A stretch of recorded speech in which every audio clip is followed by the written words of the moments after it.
Šiame video aš važiuosiu iš Lenkijos naktiniu traukiniu į Vengriją.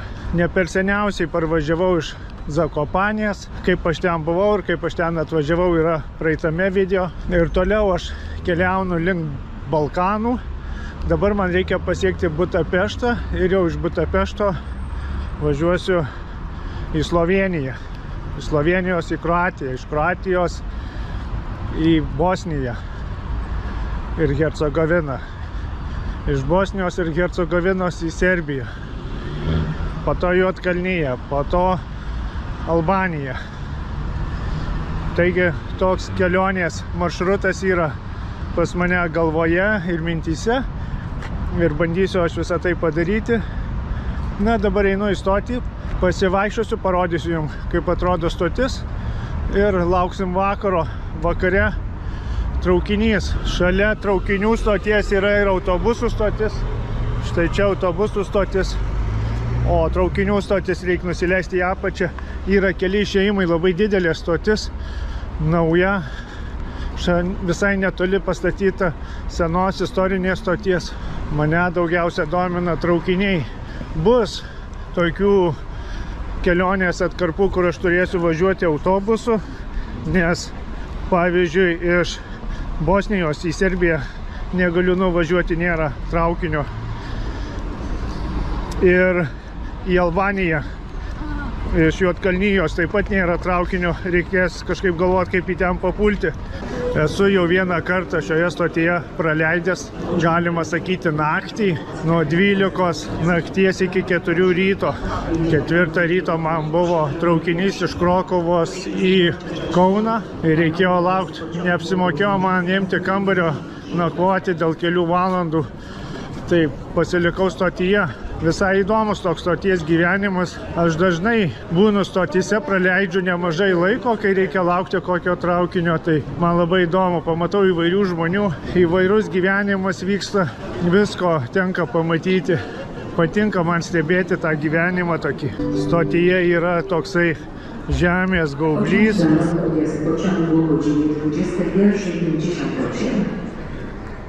Tokios žalios vietos yra atsisėsti. Laikas man jau į traukinį. Informacija jau yra, atvyksta į 3 peroną. Šiuo traukiniu sužinojau dabar pagal informaciją, kad galima ne tik į Budapeštą, bet ir į Prahą važiuoti. Važiuoju ir pro Prahą. Bet turbūt kažkur tai jį atskiria tuos kitus vagonus, kurie važiuoja į Prahą, o kiti važiuoja į Budapeštą kažkurioje stoty. Nes traukinys turi 2 numerius. Tai vienas numeris į Vengriją traukinio, o kitas numeris, kita pusė traukinio važiuoja į Čekiją, į Prahą. Kas labai gerai, kad Krokovos stotyje kiekvienam perone yra geriamas vanduo, štai taip. Ir pas mane beveik baiginėjasi, tai aš prisileisiu. Nepirkau stotyje specialiai, nes kainuoja beveik 2 eurai buteliukas, tai ateini čia ir prisileidži, tik reikia butelį turėti. Jau ne pirmą kartą tai darau. Turėsiu atsigerti ir nereikia mokėti pinigų.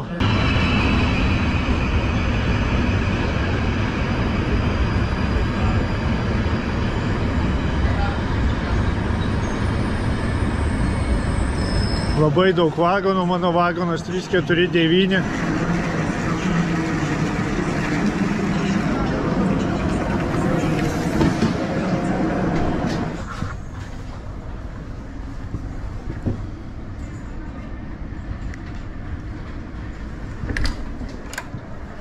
Kol kas vienas esu. Fantastika. 4-vietė kupė. Vienas esu. Negi man tai pasiseks.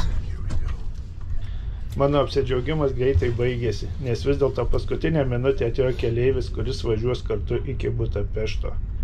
Važiuojame tik dviese, taip kad nėra taip blogai. Traukinys iš Krokuvos išvažiavo 10:30 vakaro, taigi viskas sutemė, nėra ką daugiau daryti, išskyrus eiti miegoti.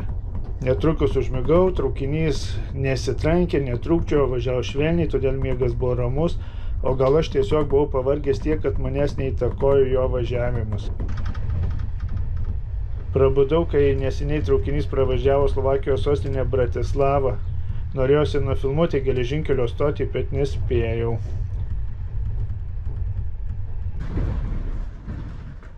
Kol visi miega, aš paskubėsiu apsiprausti, nes dažnai tai būna, kad prieš pat kelionės pabaigą dauguma eina į tualetą. O vagone tik 2 tualetai yra, todėl geriau nelaukti kelionės galo. Pažiūrėkite, durise yra netgi durų akutė. Vagonas modernus, lovos plačios, patogios, prie lovų yra elektros lizdai. Važiuoti tikrai yra labai komfortiška. Pusryčiai į kainą neįeina, o bilieto kaina yra 40 eurų. Kur perku bilietus ir visą kitą smulkią informaciją apie kelionės patalpinu savo Contribui profilyje. Yra daug linijų Vengrijoje, kur verta keliauti traukiniu. Tokio tipo kelionė yra puikus būdas pamatyti gražiausius Vengrijos kraštovaizdžius. Šis maršrutas suteikia man fantastiško pasivažinėjimo traukiniu malonumą. Geležinkelis vingiuoja šalia vaizdingų kalnų, visai šalia Dunojaus upės. Aš vis nespėdavau užfiksuoti gražiausių vaizdų, bet aš juos mačiau, jie liko manyje. Nuostabūs vaizdai į Dunojų ir į Vengrijos romantiškus kaimus. Apie 8:30 ryto traukinys privažiavo Budapešto miestą. Traukinys atvyko į Niaugatį geležinkelio stotį. Išvertus tai reiškia vakarų geležinkelio stotis.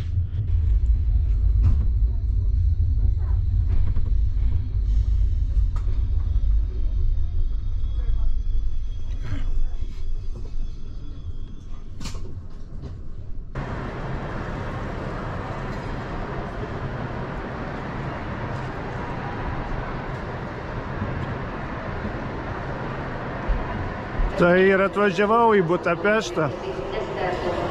Antra naktis traukiniuose ir iš Lietuvos, kaip išvykau, dar nenakvojau niekur, jokiuose apartamentuose, tik traukiniuose.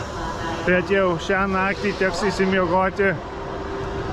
Esu įsinuomavęs kambarį, tai reikia pailsėti, kad galėčiau toliau tęsti kelionę. Bet laiko turiu ir parodysiu dar šiek tiek jums miesto įdomias tokias vietas. Nusipirkau dienos bilietą viešajam transportui apie 6 eurai 24 valandom. Miestas didelis, nelabai privaikščios ir reikia visur važinėti. Apie 2 milijonai gyventojų. Kažkada buvo Austrijos, Vengrijos sostinė Budapeštas. Budapeštas gavosi sujungus kelis miestus, Budapeštą, ir gavosi vienas didelis pasaulinis miestas. Netoli Budapešto centro yra garsiosios pirtys, kurios yra senos ir vienos didžiausių Europoje. Atvykau ir aš pasižiūrėti, kaip jos atrodo. Šį kartą aš jas į vidų neisiu, bet pasižiūrėsiu iš išorės, kaip atrodo, ir vizitą atidėsiu sekančiam kartui. Pačios pirtys pastatytos jau daugiau kaip prieš 100 metį ir veikia lig šioliai. Tuo metu, kai jas pastatė, buvo didžiausios Europoje. Ar dabar jos didžiausios, tai nežinau, bet vienos iš didžiausių tai tikrai. Atėjau į pagrindinę aikštę, kuri vadinasi Didvyrių aikštė. Čia jau labai daug ir turistų yra ir aikštė labai didelė. Didžiausia Vengrijoje. Ši aikštė Didvyrių pastatyta prieš 120 metų maždaug. Vengrijos tūkstantmečiui paminėti kaip valstybės. Ir štai čia yra visi nusipelnę valdytojai Vengrijai. Ir yra surašyti jų vardai, jau sunkiai skaitomi nuo laiko. Įdomu, ar šioje vietoje atsiras vietos ir Orbanui. Patiko man šita aikštė, kadangi atvaizduotos istorinės asmenybės. Tikrai įdomu pamatyti tuos valdytojus. Na ką, einu toliau, kažką laiko dar yra. Oras puikus, galima mėgautis miesto apžvalga. Atvažiavau iš buvusios Peštos į Budą ir kitoje tiesiog Dunojaus pusėje. Ir štai ten yra Budos pilis. Labai jau didinga ir lankoma turistų. Bet aš noriu kaip ką kitką jums parodyti. Žibintai nerealaus dydžio. Bet ne žibintus irgi noriu parodyti. Noriu parodyti patį žymiausią tiltą Budapešte. Grandininį tiltą, kurį saugo labai dideli liūtai.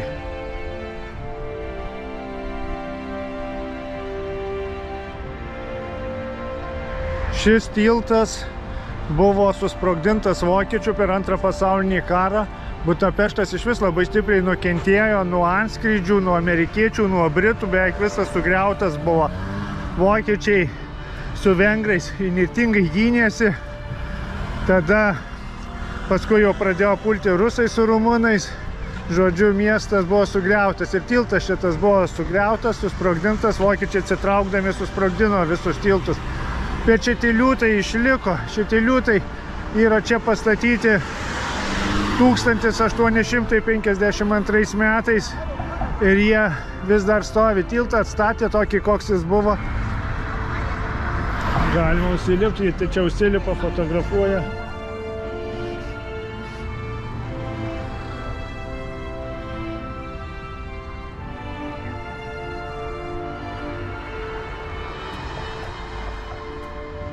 Labai gražus liūtai. Einu apžiūrėsiu, koks tiltas.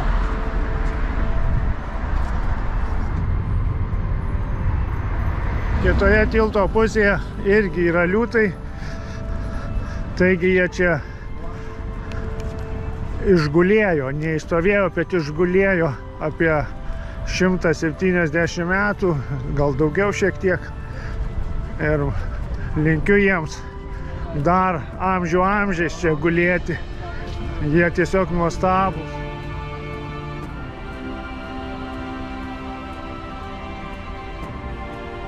Priėjau Dunojų, pasivaikščiosiu Dunojaus pakrantę.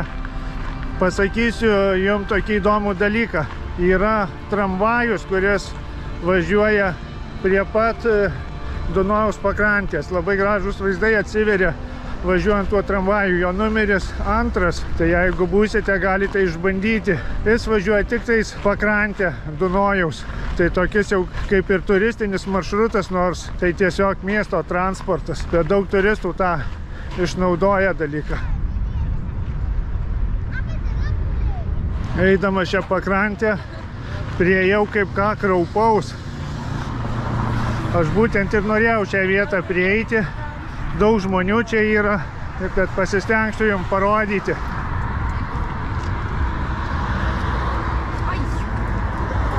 Žmonės, matau, verkia netgi. Štai pažiūrėkite į šiuos batus. Ilga pakrantė batų, moteriškų, vyriškų, vaikiškų. Vieni nunešioti, kitokie apynaujai. Pažiūrėkit, kiek batų. Ateina žmonės, uždega žvakutes, įdeda žvakutes į tuos batus. Padeda gėlių. Štai kokie bateliai.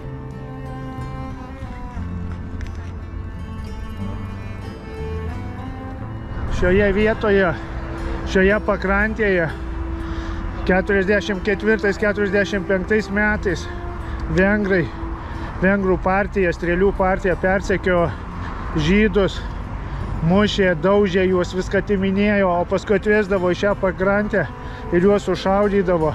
Jie krisdavo į Dunojų, buvo žiema ir jiem prieš tai liepdavo nusiauti batus, tuos batus pasimdavo tie vengrų milicininkai ir dabar toks kaip atminimas šie batai yra.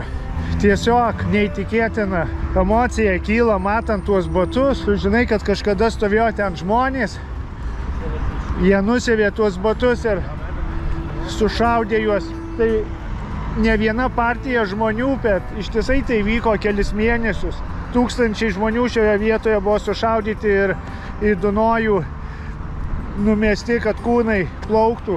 Ar bebūdavo netgi suriša žmonės viena virve, vieną nušauna, ar be du juos įmeta į Dunojų, tie kūnai tempė kitus, žmonės silpni irgi krenta gyvi ir taip nuskęsdavo. Žudikai pasimdavo batus, neždavo juos į turgų parduoti. Vis dėlto karo metu batai buvo tokia paklausi prekė. Arba patys savo pasimdavo savo šeimos nariams, o tie, kurie jau buvo visiškai susidėvėję batai, tai palikdavo čia tiesiog ant kranto, būdavo batų krūva, senų batų visokių. Ir vaikiškų yra. tiesiog kraupu. Ta siaubinga žiema, kada žudė šioje vietoje žydus, vietiniai buvo praminę Dunojų žydų kapinėmis. Batai tokie apčiuopiami, kad nesunku įsivaizduoti žmonės, kurie juos avėjo, kurie buvo priversti juos nusiauti prieš juos nužudant. Batai paverčia juos gyvais kvėpuojančiais žmonėmis. Šie batai mums primena, kad tai buvo žmonės. Ne žydai, bet žmonės. Mes visi esam žmonės. Mes neturim būti skirstomi pagal religiją ar tautybę, kur mes esame gimę. Visų pirma, mes esame žmonės ir su kitais žmonėmis taip elgtis negalima žmonėm. Žvelgiant į šiuos batus iš pradžių apima toks, šoko jausmas, iš tikrųjų sujama vidų, labai stipriai sujama. O vėliau toks apima gilus liūdesys dėl tų žmonių, kurie turėjo čia nusiauti batus ir buvo sušaudyti ir sukrito į šią upę. Aš lankydamasis tokiose vietose, aš pajuntu gyvenimo prasmę iš tikrųjų. Aš ne šiaip sau dažnai lankausi po visokias tokias masinio žudymo vietas. Tiesiog tu supranti, koks yra stebuklas, kad gyveni, koks yra nuostabus gyvenimas, kad tu laisvai gali judėti, laisvai kurti, kažką daryti, laisvai mintis reikšti. Mane tai padaro žymiai gyvesniu, aš vis tampu gyvesnis ir gyvesnis ir gyvesnis, kada aš matau tokias vietas. Man dingsta visi nemalonumai akimirksniu, visi nepasitenkinimai akimirksniu pradingsta. Atsisveikinu su jumis šioje liūdnoje vietoje. Ir jeigu jums patinka tai, ką aš kuriu, paspauskite, kad patinka. O jeigu labai patinka, galite užeiti į mano Contribui ir palaikyti mano kūrybą, šiek tiek prisidėdami. Taip aš galėsiu lengviau progresuoti ir tobulėti naujuose video. Iki kito karto. Ačiū, kad jūs esate su manimi, žiūrite mane, vertinate mane. Dėkoju jums. Iki sekančio karto. Ate.